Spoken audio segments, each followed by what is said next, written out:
ibunda kita Aisyah radhiyallahu anha, dia berkata, sesungguhnya orang-orang Quraisy merisaukan urusan seorang perempuan dari Bani Makhzum. Seorang perempuan dari kabilah Bani Makhzum, kabilah yang terhormat dari salah satu cabang Quraisy. Bani Makhzum batun min butun Quraisy, satu cabang dari kabilah Quraisy. Nah, si perempuan dari Bani Makhzum ini kedapatan atau terbukti mencuri. Lalu orang-orang Quraisy berkata, ya, siapakah yang dapat berbicara kepada Rasulullah sallallahu alaihi wasallam untuk urusan ini? Jadi mereka tidak sampai hati dan merasa malu serta aib kalau seorang perempuan dari kabilah yang terhormat akan dipotong tangannya gara-gara mencuri. Mereka merasa malu, merasa berat di hati-hati orang Quraisy. Lalu mereka mencari siapakah orang yang dapat memintakan syafaat atau pengampunan dari Rasulullah sallallahu alaihi wasallam terhadap kasus ini, supaya seorang perempuan Quraisy itu tidak dihukum, dimaafkan atau dikasih denda yang berupa uang dan sebagainya. Jangan sampai dipotong tangannya.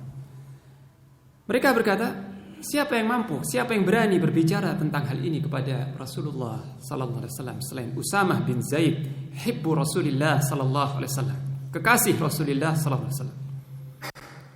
Maka orang-orang Quraisy berbicara atau meminta kepada Usamah supaya maju menghadap kepada Rasulullah sallallahu alaihi wasallam guna memintakan amnesti atau pembebasan dari hukuman ini. Maka Usamah pun berbicara, datang kepada Rasulullah sallallahu alaihi wasallam berbicara tentang perkara ini, yakni memintakan maaf, memintakan ampunan untuk wanita yang terpandang ini. Maka apa jawaban beliau?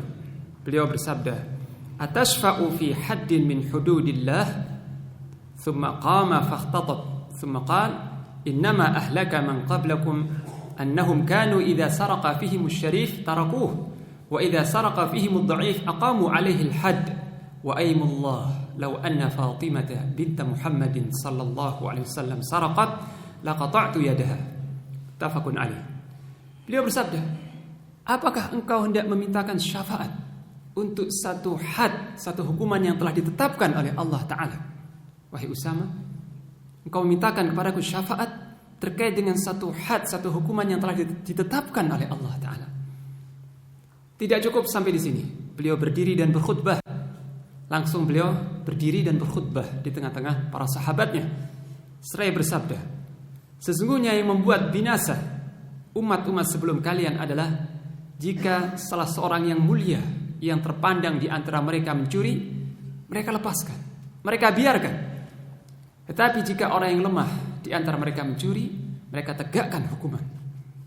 Maka demi Allah, beliau bersumpah, ya, seandainya Fatimah putri Muhammad sallallahu alaihi wasallam mencuri, niscaya aku yang akan memotong tangannya. Hadis riwayat Al-Bukhari dan Muslim. Di sini jelas beliau marah kepada orang yang memintakan syafaat terkait dengan hukum Allah Ta'ala, bukan terkait dengan hak pribadi Rasulullah sallallahu alaihi wasallam. Ya.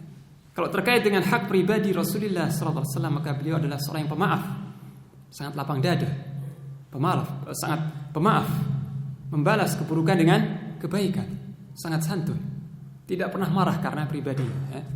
Tapi yang dimintakan maaf oleh Usamah ini terkait dengan hak Allah, satu had, satu hukuman yang telah ditetapkan oleh Allah Ta'ala.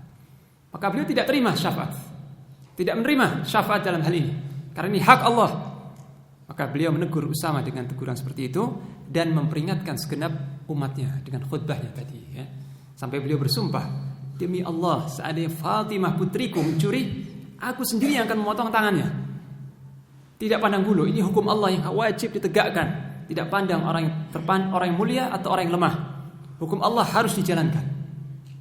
Nah, ini marahnya Rasulullah sallallahu alaihi wasallam terkait dengan satu perkara yang diagungkan Allah hendak dilanggar atau diabaikan. Maka beliau marah, ya. Dan marah karena Allah ini akan melahirkan sikap positif, yaitu al-amru bil ma'ruf wan nahyu 'anil munkar, ya. Jadi marahnya pun harus disalurkan dengan tepat, yakni dengan cara wajib memerintahkan pada yang ma'ruf dan mencegah kemungkaran yang akan dilanggar tadi.